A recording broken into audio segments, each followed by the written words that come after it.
Here we have a table that we set up in our last lesson, and it's pretty ugly. It's got the data in it, but it's pretty ugly. Let's see what we can do to make it look better.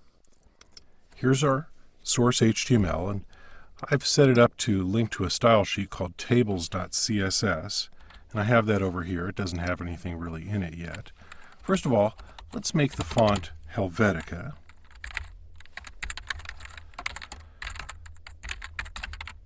And let's give it a reasonable size. For tabular data, it doesn't have to be large, so let's make it 10 points. And see what that looks like. There we go. Let's see, the first thing we can do is we can get to work on this caption. So the caption, we need to move it out of the way. So we can do that with the caption tag. So we create a selector for the caption tag. And the property is height. So it'll give a height to the bounding box of the caption. Make it say 30 points.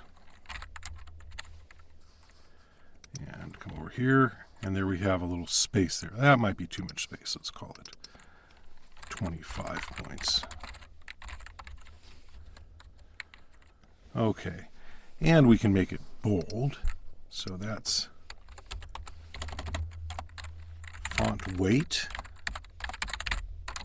bold, and that ought to just about do it for the caption. Now we have a reasonable caption.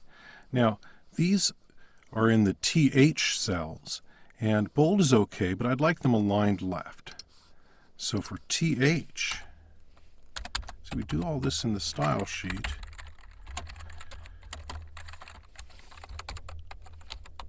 It makes it a lot easier to control. We can text align left, and that'll bring them over to the left like that. And let's see here. These I think are still a little bit large. Let's make them a little smaller. Those are in the TD.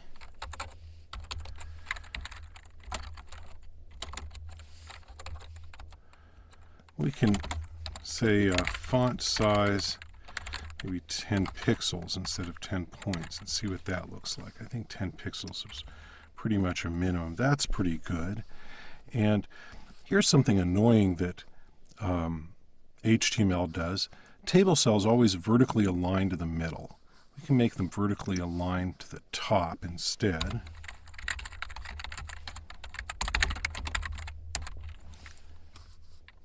And that makes them do that. It makes it a little bit easier. And finally, I'd like to make every other row have a gray background so that it's easier to distinguish between the rows. And so the easy way to do that is to create a class selector called gray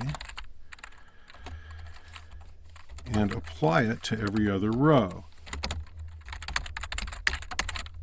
And I happen to know that CCCCCC is a reasonable gray. And then come over here into our table, and in every other row, oh, I already put it in here, didn't I? Every other row we have the class gray. And we come over here and reload, and now every other row is in the class gray. That's pretty reasonable looking. There's a lot of other things we can do. We could put borders on it, we could change colors, but in general, that's the sort of thing you can do to simply make a table of data readable.